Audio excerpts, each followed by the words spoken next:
What is left for us to say about Donald Trump? At this point, it's cliche to say that he'd be better off as an orangutan wig model than an actual businessman. And it would be trite to say that Trump University makes Monsters University look like an actual university. There's been so much wall-to-wall coverage of Donald Trump and his crazy proposals that it takes longer to list them than to build the wall that he's crazily proposed.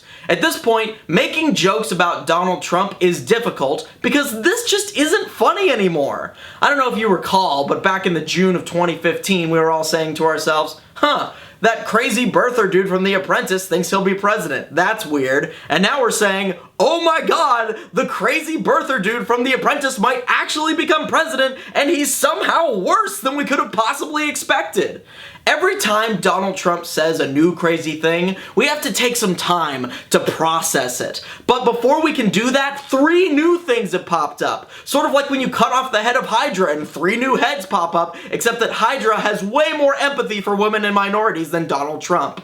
In other words, we've become desensitized to Trump and his Trumpisms, and it's quickly becoming the new normal. And Donald Trump cannot be the new normal. Can you imagine going back to 2012 and speaking to one of the voters from that election cycle? Hey man, how are things going right now? Oh man, it's crazy. Mitt Romney just said that he has binders full of women, and I think that's really gonna sink him. That's interesting. Well, our guy was supposed to get in trouble for encouraging the Russians to engage in cyber terrorism, but then he started picking fights with Gold Star parents and implying that his opponent should be assassinated, so that hasn't really sunk in. Maybe the Mayans were right about the end of civilization, and they just picked the wrong election cycle that it would land on. The point is, we've all gotten tired of Donald Trump's disgrace of the week, and now we just accept that Donald Trump says bigoted, racist, crazy things. Sort of like how we all accept that at Thanksgiving, Uncle Mike is always going to try and show us his coin trick that he's been doing for the past 20 years, and in both cases, if we don't do anything about it, he's just gonna keep doing the same thing and expect us to pay attention to him. So we can't accept it. We have to keep acknowledging that Donald Trump is dangerous, unqualified to be president, and just straight up weird sometimes. And that means, in other words, that we have to make joking about Donald Trump great again. Unfortunately, the paradox of this election has been that the more we talk about Donald Trump's flaws, the more attention we pay to him and the more his message gets out. So instead of just focusing on the negatives, I kind of want to illustrate the choice between Donald Trump and Hillary Clinton in my view. Now, a lot of people don't like Hillary Clinton. Just something throws them off about her, and that's totally fine. It's totally acceptable for independent-minded voters to feel that way.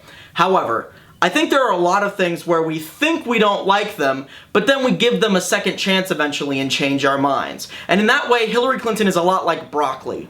When you're a kid, you don't like broccoli. You don't really know why. You've never even given broccoli a full chance. But the media has shown you that broccoli has high unfavorability ratings among children, and you're a child, so it makes sense. You don't like broccoli.